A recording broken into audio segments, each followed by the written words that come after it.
कि आप German driving licence लेना चाहते हैं। अगर आप जर्मन ड्राइविंग लाइसेंस के लिए अप्लाई करना चाहते हैं तो कुछ टिप्स हैं जो आप ज़रूर ध्यान रखें। जर्मन ड्राइविंग लाइसेंस बनवाना पड़ता है काफ़ी महंगा, तो इसीलिए कुछ चीज़ें अगर आप ध्यान रखते हैं तो आप बहुत बड़े लॉस से बच सकते हैं। जर्मन ड्राइविंग लाइसेंस ऑब्टेन करने के लिए काफ़ी बड़ी कॉस्ट इन्वॉल्व होती है इसमें, इसीलिए मैं आज ये वीडियो बना रही हूँ क्योंकि मैंने खुद एक बहुत बड़ी गलती करी है और बहुत बड़ा लॉस लिया है। मैंने अपना first driving licence first attempt दिया था और वो मेरा फेल हो गया और मुझे बहुत बड़ा लॉस हो गया। Welcome to our channel chasing dreams. मेरा नाम है आरना और मेरा नाम है Nupur. We are a family from India and now we are living in Germany. हम बनाते हैं वीडियोस अपने जर्मनी के लाइफ एक्सपीरियंसेस पर। हम उन छोटी छोटी बातों को आपके साथ शेयर करने की कोशिश करते हैं जो जनरली इंटरनेट पे भी नहीं मिलती। Mumma, what is today's topic? Today's topic is we are going to talk about German driving license test and the mistakes we should avoid in it. तो आज की वीडियो में हम बात करेंगे ड्राइविंग लाइसेंस के प्रोसेस की, उसकी कॉस्ट की, tips to remember and mistakes to be avoided. तो सबसे पहले बात करते हैं प्रोसेस की कि प्रोसेस क्या रहता है।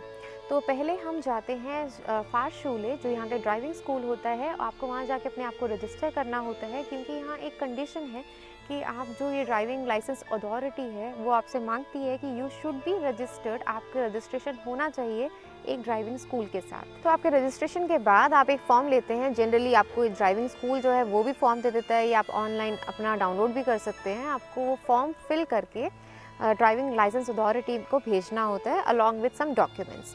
उन डॉक्यूमेंट्स में एक होता है आपका आई टेस्ट, जो आपको अपना एक आई टेस्ट कराना पड़ता है। आप उसकी रिपोर्ट भेजते हैं और आपका जो अपनी होम कंट्री का ड्राइविंग लाइसेंस है वो आपके या तो इंग्लिश में या आपकी नेटिव लैंग्वेज में होगा, तो उसका ट्रांसलेशन मांगते हैं वो कि उनका ट्रांसलेटेड जर्मन में एक कॉपी वो लेते हैं।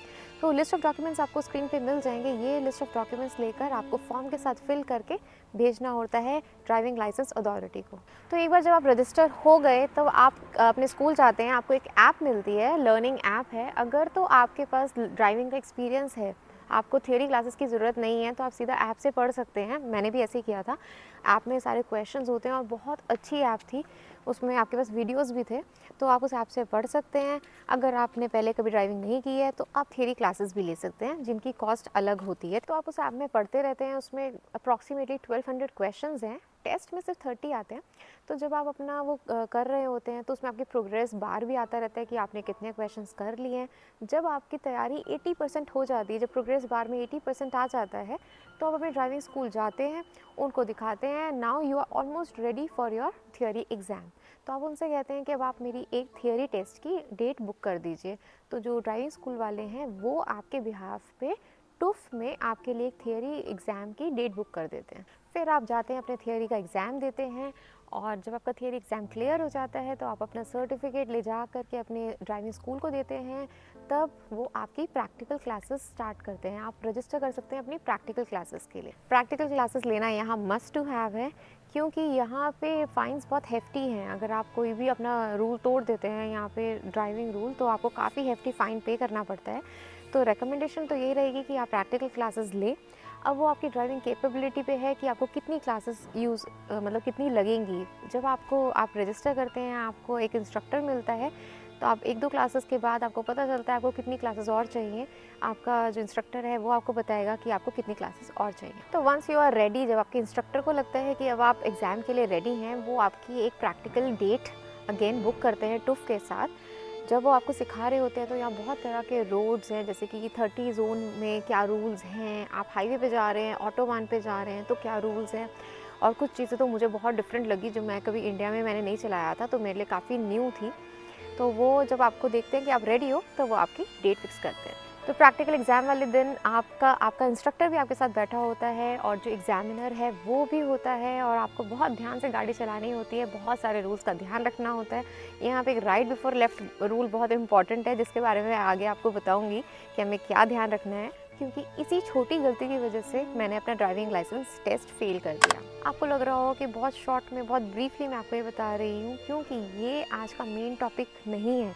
प्रोसेस के लिए हमने एक डिटेल्ड वीडियो बनाई है जिसका लिंक आपको यहाँ मिल सकता है, आप वहाँ जाकर ज़रूर देखिए।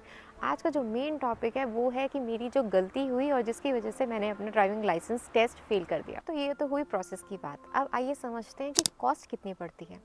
जब आप जाके फारशूले मतलब ड्राइविंग स्कूल में अपने आप को रजिस्टर करते हैं तो उसमें अप्रॉक्सीमेटली 400 यूरोज़ के जितना होता है, मतलब मेरा उतना लगा था, डिपेंड करता है state to state and school to school.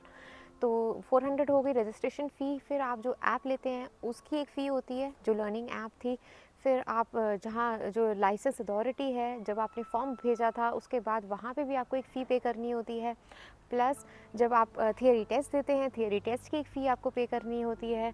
और उसके बाद जब आप प्रैक्टिकल क्लासेस लेते हैं तो प्रैक्टिकल क्लासेस की पर आवर वो अपना चार्ज करते हैं, अपनी फ़ी लेते हैं। फिर नेक्स्ट प्रैक्टिकल एग्ज़ाम के लिए एक अमाउंट आपको देनी पड़ती है। और जो आप डॉक्यूमेंट्स की मैंने बात की थी, जब आप आई टेस्ट कराते हैं उसके लिए कुछ पैसे, कुछ यूरोज़ लगते हैं, आपकी ट्रांसलेशन में कुछ यूरोज़ लगते हैं। तो ओवरऑल अगर आप बात करें तो ऑलमोस्ट 2000 प्लस आपकी कॉस्ट आती है, depending upon your school and your state. 2000 euros which is approximately 1,90,000 Indian rupees. और ये तो तब है जब आप फर्स्ट अटेम्प्ट में सब कुछ क्लियर करते चले जाते हैं। अगर कॉस्ट के बारे में आप और डिटेल में जानना चाहते हैं तो उसकी बात हमने इस वीडियो में की थी, आप वहां जाकर के देख सकते हैं, लिंक आपको डिस्क्रिप्शन बॉक्स में मिल जाएगा। नेक्स्ट बात करते हैं मिस्टेक्स टू अवॉइड। मैंने खुद क्या गलती की। यहाँ पे मैंने क्लासेस ली और क्लासेस काफ़ी अच्छी चल रही थी। इंस्ट्रक्टर ने भी बोला कि हाँ सही है, उसने मुझे रजिस्टर किया मेरे प्रैक्टिकल एग्ज़ाम के लिए। एक छोटी सी बात गलती हो गई, मैंने चलाना शुरू किया, अच्छे से चलाया, पर जब मैं जा रही थी, यहाँ राइट बिफोर लेफ्ट रूल जो है इंडिया में हम कभी ध्यान नहीं देते थे, मेरे को पता भी नहीं था इनफैक्ट, तो वो मैं भूल गई और उसकी वजह से मेरा हो गया टेस्ट फेल। यहाँ एक गलती भी अगर आप कर देते हैं टेस्ट के दौरान तो आपका टेस्ट हो जाता है फेल। तो ये रूल कहाँ अप्लाई होता है? जहाँ कोई ट्रैफिक साइन नहीं है, कोई ट्रैफिक लाइट नहीं है, जो रेजिडेंशियल एरिया है, कोई स्ट्रीट आ रही है आपके राइट साइड से, तो हमें वहाँ रुक के देखना होता है कि कोई आ तो नहीं रहा, क्योंकि अगर कोई आ रहा है तो उसकी प्रायोरिटी है, वो पहले निकलेगा, हम उसके बाद निकलेंगे। तो इसको बोलते हैं राइट बिफोर लेफ्ट। इसका आपको स्पेशली ध्यान रखना है क्योंकि हमें हैबिट नहीं होती इस रूल की। तो खैर टेस्ट तो मेरा फेल हो गया। उसके बाद काफ़ी लोगों से मैंने सुना हुआ था कि कई बार फेल हो जाता है प्रैक्टिकल टेस्ट, तो मैंने कहा कोई बात नहीं, मैं री रजिस्टर करती हूँ। तो मैं गई अपने ड्राइविंग स्कूल में, उन्होंने मुझे बोला कि आप 15 डेज़ के बाद ही दोबारा टेस्ट दे सकते हैं, क्योंकि थियरी तो मेरा ऑलरेडी क्लियर था, तो सिर्फ मुझे प्रैक्टिकल टेस्ट देना था। अब प्रैक्टिकल टेस्ट का भी क्या होता है, अगर आप दूसरी बार दे रहे हैं तो मिनिमम 3 क्लासेस तो आपको लेनी ही पड़ती हैं दोबारा, और अगर डिपेंडिंग अपॉन कि अगर आप कंफर्टेबल नहीं है तो वो फिर इंक्रीज़ हो सकती हैं। तो उन्होंने कहा कि आपको क्लासेस भी लेनी है और 15 डेज़ के बाद ही आप टेस्ट दे सकते हो। और वो 15 डेज़ के बाद मेरी जो 1 ईयर की वैलिडिटी थी, यहाँ पे क्या होता है कि जब हम थियरी एग्ज़ाम देते हैं, जिस दिन हम पास कर लेते हैं, विद इन 1 ईयर हमें प्रैक्टिकल टेस्ट पास करना होता है। तो जो मेरे 15 डेज़ हो रहे थे वो मेरे उस वैलिडिटी के बाद हो रहे थे। जैसे कि मेरा जो थियरी टेस्ट था वो था 30 जून 2023 को, तो मुझे अपना प्रैक्टिकल एग्ज़ाम पास करना था 30 जून 2024 तक, और मैंने जो अपना प्रैक्टिकल टेस्ट दिया वो मेरा शेड्यूल हुआ 20 जून 2024 को। सिर्फ 5 दिन की वजह से मेरा ये सब कुछ वेस्ट हो गया, क्योंकि अगर मेरा 20 को था, मैं फेल हो गई, अब मैं 15 दिन बाद दे सकती थी दूसरा टेस्ट, और वो 15 दिन पड़ रहे थे उस 1 साल की वैलिडिटी के बाद। अब इसका इम्प्लीकेशन क्या हुआ कि अब मुझे सब कुछ फिर से रिपीट करना था, सारी कॉस्ट फिर से पे करनी थी। बस हाँ, स्कूल की रजिस्ट्रेशन फ़ी मुझे दोबारा नहीं देनी थी जो 400 यूरोज़ थे, उसके अलावा मुझे सारी कॉस्ट दोबारा से पे करनी थी। जर्मनी में ड्राइविंग टेस्ट का फेलियर रेट है काफ़ी हाई, अगर आप गूगल करते हैं तो आप देख सकते हैं। तो मैं आपको यही सजेस्ट करना चाहूँगी कि अगर आप ड्राइविंग टेस्ट अपना प्लान कर रहे हैं तो गुड टाइम में आप उसे प्लान कीजिए, कि मतलब थियोरी और प्रैक्टिकल के बीच में बहुत ज़्यादा गैप ना रखें। और आप, क्योंकि अगर आपके पास टाइम होगा तो आप मल्टीपल अटेम्प्ट्स दे सकते हैं। अगर आपके पास वो 1 ईयर की वैलिडिटी है तो आपको थियरी टेस्ट दोबारा नहीं देना पड़ेगा, वो सारी फीस दोबारा पे नहीं करनी पड़ेगी। आप 2 या 3 बार अपना प्रैक्टिकल टेस्ट अटेम्प्ट कर सकते हैं, सिर्फ आपको प्रैक्टिकल एग्जाम की फ़ी दोबारा देनी पड़ेगी और कुछ क्लासेस एक्स्ट्रा जो आपको लेनी है वो देनी पड़ेगी। लेकिन अगर आप वो टाइम एक्सटेंड कर देते हैं, अगर वो 1 साल वाला टाइम ख़त्म हो जाता है तो आपको सारा प्रोसेस दोबारा से करना पड़ता है। कुछ लोगों ने तो 4 से 5 बार भी अपना टेस्ट अटेम्प्ट किया है जस्ट टू पास इट, तो it costed them around 6000 euros approximately. तो ये मिस्टेक्स आप अवॉइड कर सकते हैं और अपने लाखों रुपए बचा सकते हैं। तो अब मुझे रियलाइज़ होता है जो मेरी गलती थी और जो मैं टिप्स आपके साथ शेयर करना चाहूँगी। सबसे पहले तो आप ये समझ जाइए, क्योंकि आपने इतनी क्लासेस ले ली हैं तो you know how to drive.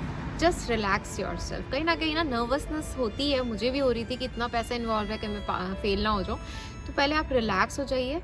Second, अपने इंस्ट्रक्टर की बात बहुत ध्यान से सुनिए, वो जो रूल्स बताता है उसको ध्यान से समझिए और याद रखिए। थर्ड, यहाँ पे ADAC एक ऑर्गेनाइजेशन है जो काफ़ी ग्राउंड्स भी प्रोवाइड करती है। आप जा कर के वहाँ भी प्रैक्टिस कर सकते हैं। अपनी टेस्ट से पहले हो पाए तो आप वहाँ जा कर के एक बार प्रैक्टिस भी कर लीजिए। फोर्थ, आप कुछ यूट्यूब वीडियोस देख सकते हैं, क्योंकि बाद में मैंने भी देखी कि यूट्यूब पे काफ़ी वीडियोस हैं जो दिखाते हैं कि लोगों से क्या क्या गलती हुई। अगर आप वो ध्यान से देख लेते हैं तो आपको कहीं ना कहीं याद रहता है कि ऐसे गलती हुई थी, वो मुझसे ना हो। अगर आपको हमारा कंटेंट यूजफुल लग रहा है तो please like, share and subscribe to our channel.